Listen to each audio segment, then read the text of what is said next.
Hello everyone, welcome to टेक्सोफाइल। This is Vaibhav Bansal. आज की वीडियो बहुत इंपॉर्टेंट होने वाली है उन लोगों के लिए जो लोग म्यूचुअल फंड में पैसा लगाते हैं या लगाने का सोच रहे हैं, क्योंकि म्यूचुअल फंड के लॉ में एक चेंज आया है जिसमें से अब कुछ म्यूचुअल फंड्स पर टैक्स में चेंज हुआ है। पहले कुछ बेनिफिट्स मिलते थे, अब वो बेनिफिट्स नहीं मिला करेंगे। तो आगे बढ़ते हैं अपनी वीडियो में कि क्या है। काफी न्यूज में ये चला कि new tax rules to to no LTCG benefits on debt mutual funds, यानी कि डेट म्यूचुअल फंड्स पर अब कोई एलटीसीजी का बेनिफिट्स नहीं मिला करेंगे, इंडेक्सेशन के बेनिफिट्स नहीं मिला करेंगे। अगर अभी तक आपने हमारे चैनल को सब्सक्राइब नहीं किया तो हमारे चैनल को सब्सक्राइब कर दीजिए, जिससे कि आपके पास लेटेस्ट इन्फॉर्मेशन सबसे पहले पहुंचे। तो आगे बढ़ते हैं अपनी वीडियो की तरफ कि इसमें चेंज हुआ क्या, क्या लॉ नया आया। तो लॉ क्या आया कि आप पहले लॉ था कि देखिए 36 महीने आपको होल्ड करना है। अगर आपने 36 महीने से ज्यादा होल्ड किया डेट म्यूचुअल फंड को तो लॉन्ग टर्म में क्लासिफाई होते थे, और 36 महीने से कम होल्ड किया तो शॉर्ट टर्म में क्लासिफाई होते थे। जो लॉन्ग टर्म में क्लासिफाई होते थे उन पर 20% का फ्लैट रेट लगता था, साथ में इंडेक्सेशन का बेनिफिट मिलता था। शॉर्ट टर्म पर आपको नॉर्मल स्लैब रेट के हिसाब से टैक्स देना पड़ता था। अब चेंज क्या किया गया, अब बोला गया 1 अप्रैल 2023 से, उससे पहले की बात नहीं है, 1 अप्रैल 2023 से कोई भी आपके डेट म्यूचुअल फंड्स है, अगर आपने उसे 36 महीने से ज्यादा भी होल्ड किया है तो उसकी कोई वैल्यू नहीं है।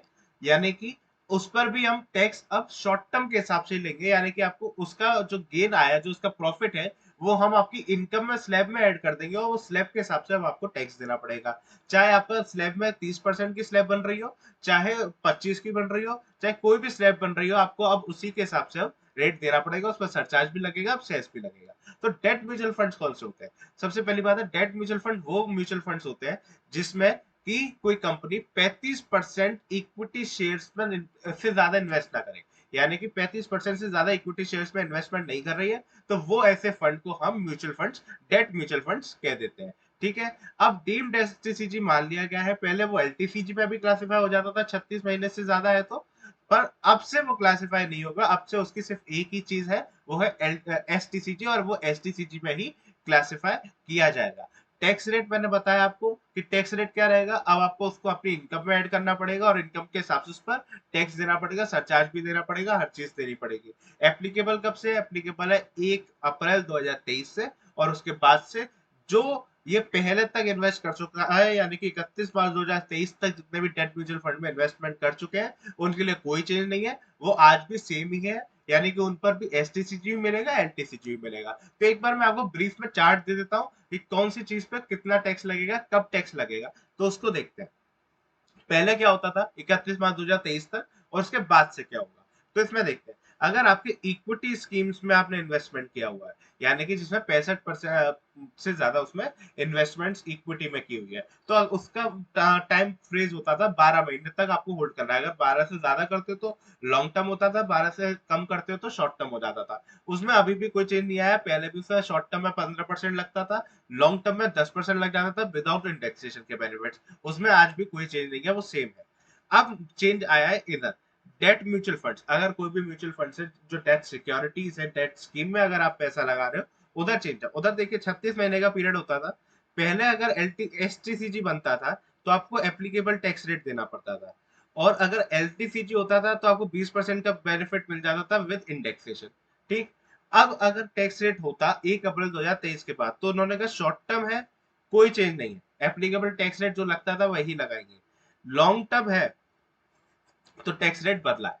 लॉन्ग टर्म यहाँ पर पहले इंडेक्सेशन का बेनिफिट मिलता था 20% की स्लैब के साथ, अब यहाँ पर स्लैब रेट पर जाना पड़ेगा, आपको अपनी इनकम में जोड़ना पड़ेगा, और आपको इंडेक्सेशन भी नहीं मिलेगा। Same with the floater fund. Floater fund कौन से होते हैं? जिसमें कि minimum 65% floating rate of instrument पे अगर कोई कंपनी लगाती है तो उसको कहते हैं फ्लोटर फंड। और अगर आपने उधर इन्वेस्टमेंट किया है तो पहले आपको शॉर्ट टर्म में और लॉन्ग टर्म में मिलता था। लॉन्ग टर्म में आपको 20% का टैक्स रेट मिलता था विद इंडेक्सेशन, अब नहीं मिलेगा।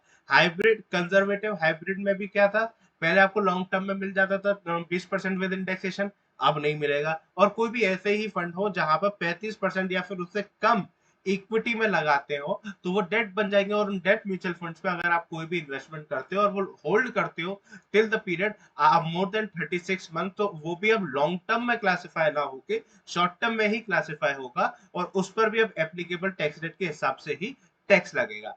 आज की वीडियो के लिए ही इतना ही। अगर आपको हमारी वीडियो अच्छी लगी हो तो हमारे वीडियो को लाइक शेयर कर दीजिए, हमारे चैनल को सब्सक्राइब कर दीजिए, जैसे कि मोर अपडेट्स आपके पास सबसे पहले पहुंचे। अगर आपको कोई भी डाउट हो तो हमारा कमेंट बॉक्स हमेशा ओपन है, आप हमसे इन कॉन्टेक्ट डिटेल्स पर भी कॉन्टेक्ट कर सकते हैं। Thank you so much for watching, मिलते हैं अगली वीडियो में।